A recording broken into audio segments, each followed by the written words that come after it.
얘기해요. 도대체 얼마나 많이 다니면 해마다 광안리에 불꽃축제를 하는데 진짜 인산인해란 말을 쓸 수 있을 것 같아요. 저는 절대 그런 자리 안 가는 거예요.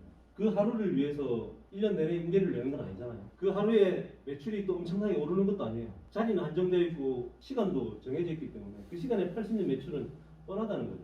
뭐 테이블 하나 빌리는데 30만 원, 50만 원 한다고 하긴 해요. 그게 끝이라는 거죠. 월 임대료를 500만 원씩 내면서 있을 자리가 아니라는 거죠. 사람이 많이 다닌다고 내 가게에 손님이 많다? 절대 그렇지 않다. 여러분들도 한번 생각해 보세요. 여러분들도 반드시 목적의식을 가지고 어떤 것에 가지 지나가다가 배고파 밥 먹을까 이렇게 들어가는 경우는 거의 없다는 거죠. 그런 손님들만 보고 내가 장사를 할 수는 없다. 오늘 파마 좀 할까 지나가다가 사람 많이 다니는 곳에서 파마하고 내일 하고 그러지 않는다는 거죠.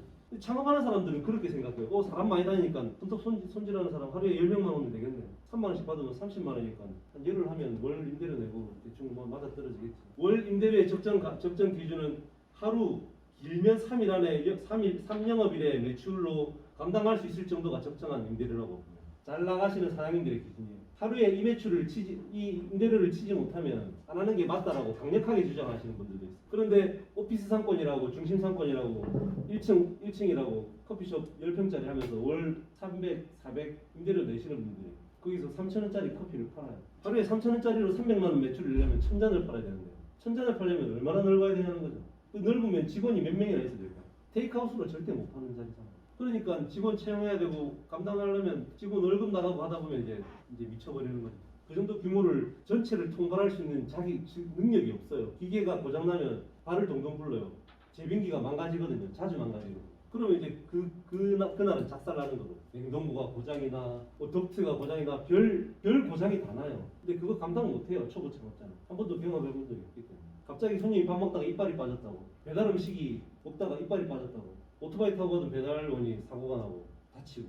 그런 것들 감당 못한다는 거죠. 한 번도 경험해 본 적 없는 일들을 매일매일 겪다 보면 차라리 죽고 싶다는 얘기를 해요. 그런 글을 제가 봤거든요. 며칠 전에 목욕탕에 갔는데 지금 창업한 지 1년 된 내가 다시 옛날로 돌아갈 수 있다면 이 목욕탕의 물을 내가 다 마실 수 있다. 불가능한 과정이라는 걸 알면서도 그만큼 고통스럽다는 얘기를 계속해요. 죽을 것 같다 그래요. 권리금이 매출이다. 권리금 2억 내면 1년이면 이 매출을 뽑을 수 있으면 그 권리금은 적당하다.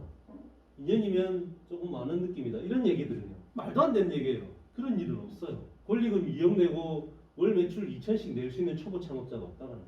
그 사람은 잘했으니까 그런 일이 있을 수도 있어요. 근데 내가 해서 그 사람만큼 할 수 있을 거라는 보장 없어요. 절대 없어요. 그 사람이 어떤 사람인 줄 알고 처음이라 잘 모르는 초보 창업자는 절대 권리금이요. 돈을 쓰면 안 됩니다. 그 얘기 좀 이따 이제 간단하게 해드릴 거고요. 유동인구, 인프라, 동종업종이 없다? 문제 생길 줄 알고요. 내가 반찬 가게를 차렸는데 6개월도 안 지났는데 지금 바로 지하철역 입구에 나보다 더 크고 싼 대형 프랜차이즈 반찬점이 생기는 거예요. 상품 분석할 때는 없었거든. 내 돈가스 집보다 더 크고 싼 집이 프랜차이즈가. 내 미용실보다 더. 나보다 더 뛰어난 사람들이 6개월 뒤에 1년 안에 생기지 않을 거라는 보장을 누가 그런 걸 어떻게 알 수 있냐는 거죠. 말도 안 되는 얘기를 하는 거예요. 상품 분석이라는 자체가 뭘 분석하겠다는 거죠. 분석하는 모든 건 다 사기라고 생각하시면 돼요. 부동산, 주식, 상권 다 알 수 없어요. 내일 주가가 오를지 떨어질지. 로또 같은 거. 그런 일은 없다. 그런 기대는 애초에 하지 않는 게 맞다. 센텀 홈플러스 앞에 가면 식당이 하나 있어요. 지난 6월 달에 영업정지 보름을 먹었어요. 혹시 이 가게 보신 적 있나요? 6월 달에?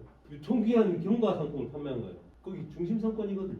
월 임대료가 300원 넘어요. 그런 곳에서 유통기한 지난 상품을 왜 판매했냐는 거죠. 안 팔린다는 거예요. 내가 가진 재고가 다 팔기도 전에 유통기한이 지나버린 거죠. 근데 그걸 팔았네? 왜냐면 매출이 중요하니까. 월 임대료 내려니까 이거 못 버리는 거예요. 근데 이걸 어떻게 알았을까? 관리당국은 이 사실을 유통기한 지난 상품을 판매한 걸 어떻게 알았을까요? 내부 고발. 직원과의 불화가 있었던 거예요. 그 직원이 엄청나게 못하는 직원이었거나 사장이 진상이었거나 뭐 어떤 경우든 잘 못 헤어진 거죠. 뭔가 억하심정이 있었겠죠. 힘들다는 거예요. 직원 관리가. 내가 그 정도 그 능력이 안 되면 사람을 채용하기 힘들고 그 사람을 면접이라든지 뭐 이런 근로 계약을 할 때도 선별할 수 있는 안목이 없어요.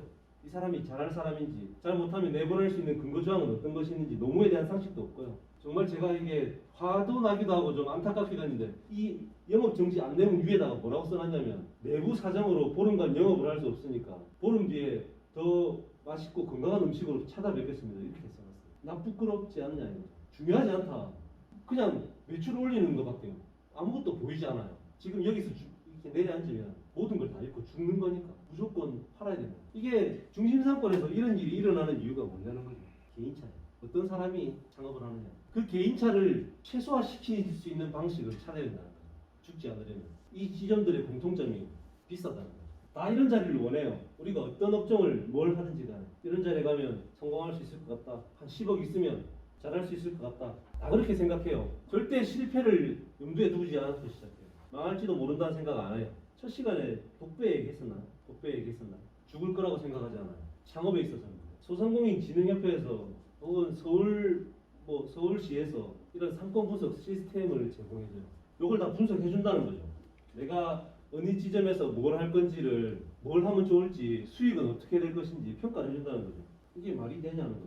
어떤 놈이 어떻게 운영할 줄 알고, 뭘 할 줄 알고, 돈가스를 같이 튀긴다고 다 맛있게 튀기는 게 아니잖아요. 그게 공장에서 튀어나온 것처럼 똑같은 제품이 나오는 게 아니라 그 사람의 숙련도에 따라 덜 튀겨지고 잘 튀겨지고 부드럽고 질기고 다 다를 거라는 거죠. 그걸 어떻게 알고 이런 시스템이 분석을 해주냐는 거예요. 전부 다 여기 들어가서 분석하고 나면 잘 될 것 같다고 판단할 수 있냐는 거예요. 상권 분석은 철저히 개인차를 배제한 방식이다. 우리에겐 반드시 개인차가 있고 이 10명 남짓된 사람들 중에도 우열이 있고 잘하는 사람 못하는 사람 이해도가 높은 사람 떨어지는 사람이 있다. 그걸 최소화할 수 있는 방법을 찾아야 된다. 그렇게 창업을 해야 된다. 그래야 망하지 않는다. 실패해도 웃을 수 있다.